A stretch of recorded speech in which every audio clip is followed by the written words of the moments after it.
कागजात नामजदगियों को मुस्तरद किए जाने के खिलाफ election tribunal Multan, Lahore high court Multan bench की जानिब से जो दरखास्तें हैं, वो अपीलें हैं, उन्हें निपटाने का सिलसिला जारी है। और इलेक्शन ट्रिब्यूनल मुल्तान की जानिब से एक और बड़ा फैसला उम्मीदवार के हक में सुनाया गया है। साबिक एम एन ए PTI के रहनुमा शबीर कुरैशी के कागजात नामजदगी को RO की जानिब से मुस्तरद किया गया था, जिसके ऊपर फैसला सुनाया गया है। और शबीर कुरैशी के कागजात नामजदगी को मंजूर कर लिया गया है। इलेक्शन ट्रिब्यूनल के जज जस्टिस अली ज़िया बाजवा की जानिब से रिटर्निंग अफसर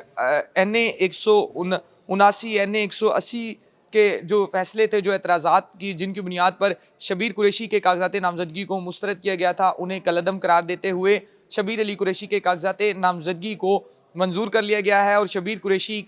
को इलेक्शन लड़ने के लिए अहल करार दिया है। इसके साथ ही शबीर कुरैशी जैसे ही हाई कोर्ट में पेश हुए हैं, अपनी अपील के बाद हाई कोर्ट से बाहर निकले हैं, तो बाहर से पुलिस की जानिब से शबीर कुरैशी को गिरफ्तार कर लिया गया है। और हमारी जो वकला थे, उनसे बात हुई है, जिनमें वकील तारिक महमूद डोगर के चैम्बर से उन्हें गिरफ्तार किया गया है। तो जैसे ही तारिक महमूद डोगर का कहना था कि शबीर कुरैशी के कागजात मंजूर हुए हैं, वो बाहर आए हैं, तो पुलिस की जानिब से 3 मुकदमात को जाहिर करते हुए जो है वो शबीर अली कुरैशी को गिरफ्तार किया गया है। जबकि वकला की जानिब से शबीर कुरैशी के यही कहना है कि शबीर कुरैशी की तीनों केसेस में प्री अरेस्ट बेल जो है वो हो चुकी थी, इसके बावजूद पुलिस की जानिब से गिरफ्तार किया गया है। इसके साथ ही बड़ा फैसला जो है Lahore high court Multan bench election tribunal की जानिब से सुनाया गया है और शबीर कुरैशी के कोटद्दू से कागजात नामजदगी को मंजूर करते हुए शबीर कुरैशी को इलेक्शन लड़ने के लिए अहल करार दिया गया है।